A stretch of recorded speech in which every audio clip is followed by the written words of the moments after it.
नमस्कार। सूचना की दुनिया पर आपका स्वागत है। मैं हूं डॉक्टर सुभाष चंद्र सिंह। मित्रों, आपने थंबनेल देख लिया होगा। अखिलेश यादव के साथ रवीश कुमार सेल्फी ले रहे हैं। दोनों बड़ी प्रसन्न मुद्रा में हैं, बल्कि रवीश कुमार काफ़ी इनफॉर्मल लग रहे हैं, अखिलेश यादव काफ़ी फॉर्मल लग रहे हैं। इसका मतलब क्या है? इसका मतलब यह है कि इन दोनों का याराना है।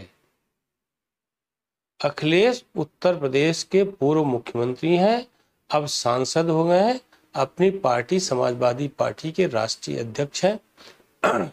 अब रवीश कुमार कौन है, आप ये जानना चाहेंगे। आप में से बहुत लोग जानते भी होंगे। एनडीटीवी में वरिष्ठ पत्रकार, एंकर, संपादक, जो आप कर लीजिए, वो सर्वे सर्वा थे। एक तरह से नीति नियंता थे, और जब तक रहे एनडीटीवी में तब तक वो लगभग मालिक की तरह रहे, यानी उनके इशारे पर वहाँ पत्ता भी नहीं खड़कता था। और आप ये मान कर चलिए, एनडीटीवी बिकने से पहले,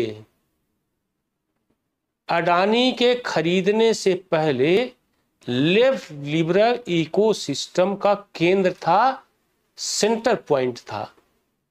मोदी के खिलाफ, भाजपा के खिलाफ, संघ के खिलाफ, हिंदू संगठनों के खिलाफ, राष्ट्र हित के विरोध का ईपी सेंटर था। और वहीं से सारा लेफ्ट लिबरल गैंग जो है वो संचालित होता था, अभी संचालित होता है।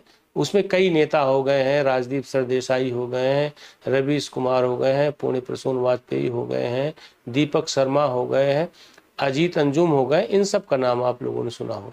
सामान्य रूप से मैं पत्रकारों पर चर्चा नहीं करता हूं, क्योंकि मैं भी जर्नलिस्ट हूं, लेकिन खबर तो खबर है।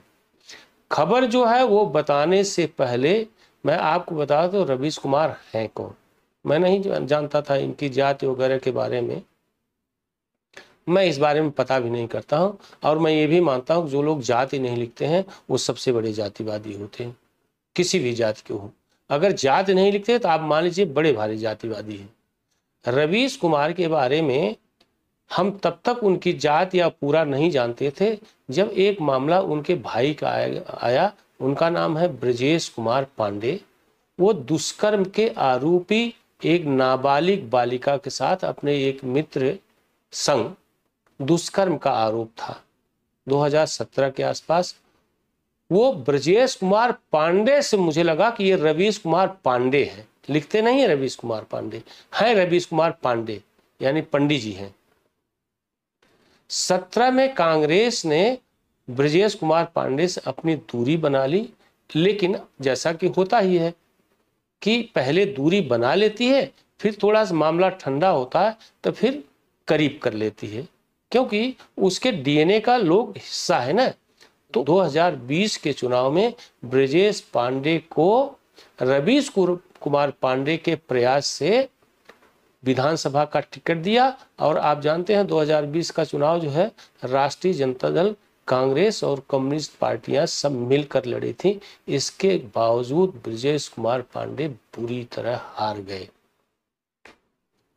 उनके भाई रवीश कुमार के मन में अब राज्यसभा का दृश्य उमड़ने घुमड़ने लगा है। रवीश कुमार पांडे जो एनडीटीवी से जिन्होंने इस्तीफा दे दिया या उनको निकाल दिया अडानी के खरीदने के बाद, उसका अधिसंख्य शेयर जो है अडानी ने खरीद लिया था। वहां से निकले तो यूट्यूब चैनल इनका पहले से चल रहा था, उसका नाम जो है खुद अपने नाम से ही उन्होंने रख लिया है। और मतलब उनकी इसको सफलता हम कहेंगे कि उसके जो है 1,10,00,000 से ज्यादा सब्सक्राइबर हैं, और एवरेज 10-15 लाख लोग रोज देखते हैं। कल एक न्यूज पर हमारी नजर पड़ी, उन्होंने बनाया था अखिलेश यादव पर। अखिलेश बोलते रहे और सरकार बैठी रही। पूरा न्यूज जो है अखिलेश यादव के आसपास घिरी रही, बल्कि यूं कहिए कि राहुल गांधी के भाषण को उन्होंने कमतर दिखाया और उन्होंने यह बताने की कोशिश की कि राहुल गांधी के भाषण में भाजपा मीन मेघ खोजती रही, लेकिन अखिलेश यादव के भाषण में उसको कुछ नहीं मिला और चुपचाप बैठी रही। तो मुझे लगा कि इसके पीछे का कुछ और खोजा जाए। फिर मैंने उनके यूट्यूब चैनल पर गया तो देखा कि यूट्यूब चैनल तो उनके स्वभाव और जो लिबरल इकोसिस्टम का होता है, भारतीय जनता पार्टी के विरोध होता है, कांग्रेस का समर्थन होता है, अखिलेश यादव का समर्थन होता है, द्रमुक का समर्थन होता है, ममता बनर्जी का समर्थन होना है, वो लिबरल इकोसिस्टम जो करता है वो सब। लेकिन मैंने देखा मुलायम सिंह यादव, अखिलेश यादव का इंटरव्यू, मुलायम सिंह यादव के इंटरव्यू, डिम्पल यादव के बारे में खबर, उनके परिवार के बारे में खबर, और सभी खबरें पॉजिटिव। फिर उसी में ये सेल्फी मिली जो मैंने लिखा है सेल्फी के पीछे क्या है। तो मेरे मन में आया कि कहीं न कहीं उनकी जो है निगाह जो है राज्यसभा की सीट पर है, और क्यों न हो। आखिर उनके मित्र जो वैचारिक मित्र हैं, राजदीप सरदेसाई जो आज तक में काफ़ी समय से हैं, अब लगभग रिटायरमेंट के मोड में वो आ गए हैं, या उनको लगता है कि आज तक अब बहुत झेल नहीं पाएगा, उनकी पत्नी सागरिका घोष को राज्यसभा सदस्य बनाया गया। पश्चिम बंगाल से ममता बनर्जी ने बनाया। उससे पहले वो भी इसी तरह सेल्फी लेते थे, समर्थन तो करते ही हैं लेफ्ट इकोसिस्टम का ये लोग। तो सागरिका घोष के राज्यसभा सदस्य बनने के बाद रवीश कुमार को भी लगा कि ऐसा अगर वहां हो सकता है तो मेरा भी हो सकता है। कांग्रेस में लंबा रास्ता है, कांग्रेस ऐसे ही किसी को राज्यसभा देती नहीं है। इन क्षेत्रीय पार्टियों को दिल्ली में दरअसल अपना एक प्रवक्ता चाहिए पत्रकार के रूप में, जो उनकी समय समय मदद करे। रवीश कुमार आप भी कर रहे हैं, तब राज्यसभा में जाने के बाद वो बेहतर मदद कर सकते हैं, वैसे ही जैसे कपिल सिब्बल कर रहे हैं।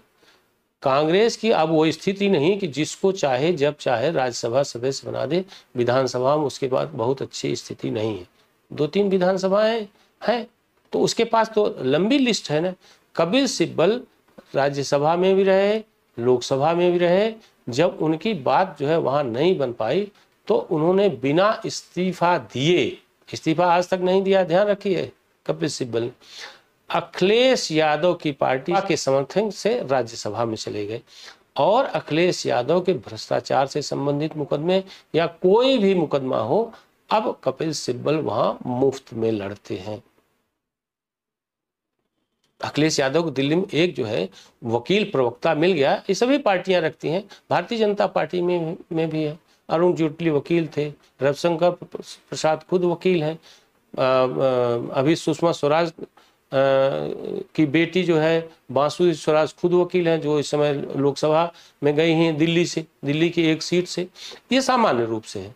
तो अखिलेश यादव हो या कोई क्षेत्रीय पार्टी है, उसको दिल्ली में ऐसा व्यक्ति चाहिए, चाहे राज्यसभा के रूप में हो चाहे पत्रकार के रूप में है, जो उनकी राष्ट्रीय छवि को निखार सके, बना सके राष्ट्रीय नेता के रूप में।